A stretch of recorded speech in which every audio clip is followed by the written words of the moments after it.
They don't look pretty, but they win efficiently. They had a very good opponent yesterday.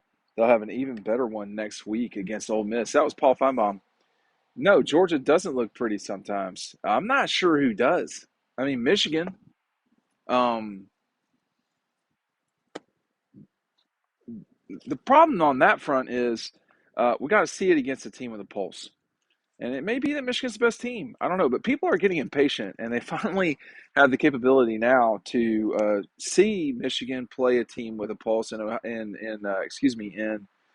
um, Penn State as they travel to Happy Valley. Georgia will have to beat the Rebels. I mean, it never ends in this league. I mean, this is the Casey Kasem top 40 hits is the SEC. The hits keep coming. I mean, every single week you're going to get the hits.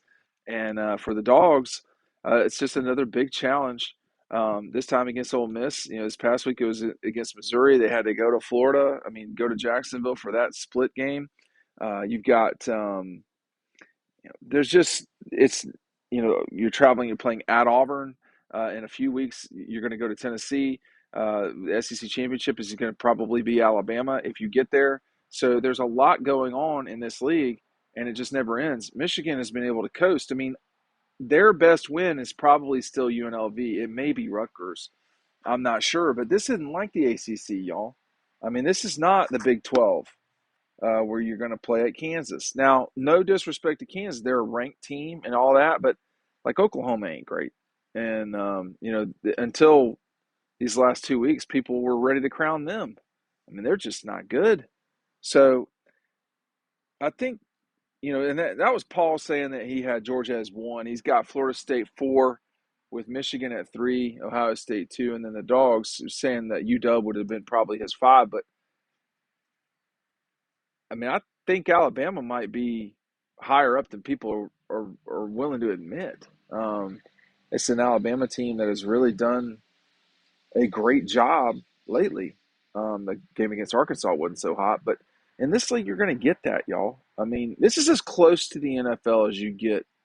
And, you better be ready to play 60 minutes because if you're not, you could lose. You could lose. You're not going to lose if you check out this. Well, this is one of EcoPy's mini chairs. If you have a pool, this is a great way to see over everything and not have a real lifeguard chair if you don't really want to deal with that. This is extremely good quality, well made, 20-year warranty. Obviously, you can make it in different shades and colors. This is, in this case, silver and black for Georgia. This is a big Georgia heavy. The link down below will get you 15% off as well as free shipping. It's Christmas, y'all. It's not Christmas yet. Don't tell anybody. But my mother went and bought a Christmas tree and has it up. It is November 5th. But hey, people want to celebrate however. And so anyway, nonetheless, this is a great gift to think about. Because this is like, this is a forever gift. This isn't something that like you're just going to get it and that's it. But for reference point, I'm 6'5", about 239, and so I easily fit in this. One last thing, they have a person from Savannah Art and Design, College of Arts and Design, SCAD as we call it in Georgia, um, that designed these chairs, and you can tell. So check them out. The link is down below. I think for the Dogs this week, I don't know if it's going to be a comfortable game. I think they may match up a little better. Um, Missouri allowed 49 points against LSU, who I think Georgia, if they're being honest, is probably happier to play Alabama than LSU in the SEC championship game if it turns out that way. But they really slowed Georgia yesterday, Saturday, I should say. They slowed Georgia down enough. There's enough field goal kicking and enough, this or enough that. But uh, this Georgia team is going to have to um, really have their wits about them on Saturday. The crowd's got to do a little better. I don't know if y'all noticed this, and maybe I missed it when he was talking, but Kirby didn't say anything about the crowd being elite Saturday. Well, it wasn't. And if you want to beat the Rebels, you're going to have some help for your. And the other thing is, it wasn't elite, and yet they still caused real problems for Missouri. They still caused problems. I don't know if you can see this or not. There's no way you can. I'll probably put it in one of these videos here. But Eco Poly was friendly enough to put a Dog Post logo down here so that, there's stuff you can do. You can customize these things. While I'm at it, if you're not subscribed to our newsletter right down below, huge mistake. Just go ahead on and do that. There's so much content we cannot get to y'all through visual media. So make sure that you're picking that up. So you can, when you're bored at your in-laws and you're having to deal with them, you can just be on your phone, being non-socializing, just being, the dregs of society that many of us are. Um, I think Paul's right about the pretty part, but I think too that Georgia, um, they can landslide you too now. You better watch it. They can really jump you and do what they've done to really a lot of teams this year. Like for me, you can trust Georgia, okay? You can trust Ohio State. I don't trust Florida State. I don't trust Washington right now. I didn't trust Oklahoma at all. And then, I think you can start to trust Alabama. Like they know what they're doing. They're not great. Like they're not as good as they've been. I mean, who is, right? Is this really a competition about it? Would any of these teams beat the 21 Georgia team or the Joe Burrow LSU team? I mean, that's not what this is, or the Alabama team from 2020. I mean, we've seen lately some really exceptional college football national champions, whether you're talking about LSU in 19, Alabama in 20, or Georgia in 21, and frankly, in Georgia in 22. Okay.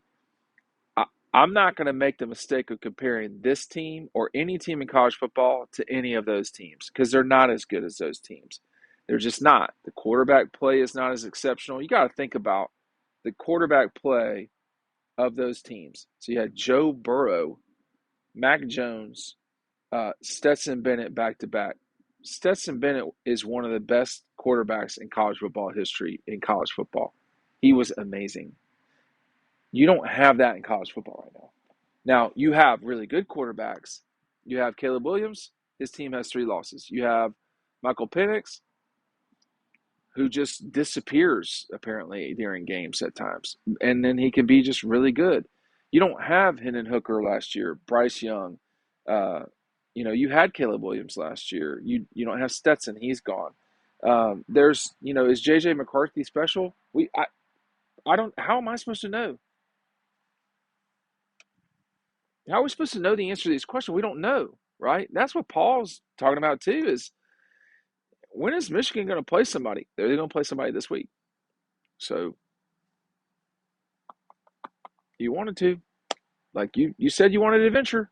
Well, here it is, November 11th. But Ohio State went out and challenged themselves. They went to play at Notre Dame. They won that game by an inch. It counts. They're undefeated. Here we go. Penn State. At least they played West Virginia from my memory. Not a good team. Who has Georgia played? Well, I mean they can't help it that the Oklahoma game got canceled, but they play in the SEC. That's not like playing in the Big Ten. All due respect to Illinois, or Nebraska or Wisconsin or Michigan State or Iowa or all the other teams that can't score over there. This is not like that. This is a real difficult league, and you're going to have to get the job done up front. So I think one problem for Ole Miss may be the up front situation. Like, are they going to be able to battle Georgia up front all day long? I don't know. I don't know.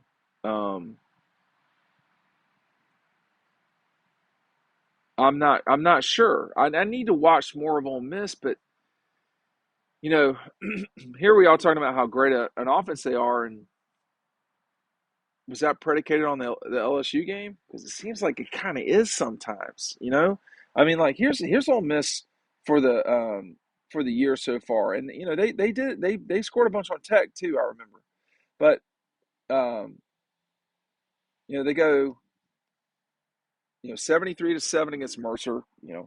37-20 at Tulane, 48-23. So far in these games, they're flying. They're scoring like crazy. And then Alabama, they scored 10 on the road. LSU, they scored 55. So they scored 10, 27, 28, 33 against Vanderbilt, Auburn, the Hogs, and Alabama. On the road, they have not scored over 30 in SEC play. Is that right? 28 against Auburn. 10. Have they only played 2 road games so far in the league? I'm missing somebody somewhere here. Auburn and Alabama. Something's not quite right, but they're not exactly lighting it up on the road. Now, yesterday against A&M, you're giving up 35 points. I mean, the thing about Georgia's not allowed more than 21 points this season. I'm not sure an SEC team has scored more than 2 touchdowns against them. Auburn did not. Did South Carolina score more than 2? I don't know. I'm going off the top of my head now. See, this is where we're in Dean world, and I can't remember every single thing. Florida did not. Florida did score 3 touchdowns.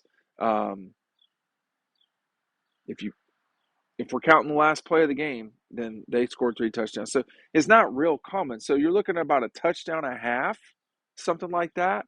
And then the thing about Mizzou yesterday, on Saturday was they actually, they fell in the same category. That was a really fast first half, but they fell sort of into the category of everybody else. They had about a drive a half, and then other than that, they were punting. It was tough out there. So you got to score touchdowns against Georgia. Can Ole Miss do that? You got to deal with the Sanford crowd, which I think for Georgia you would hope would be a little more lively than Saturday. That was not a great crowd.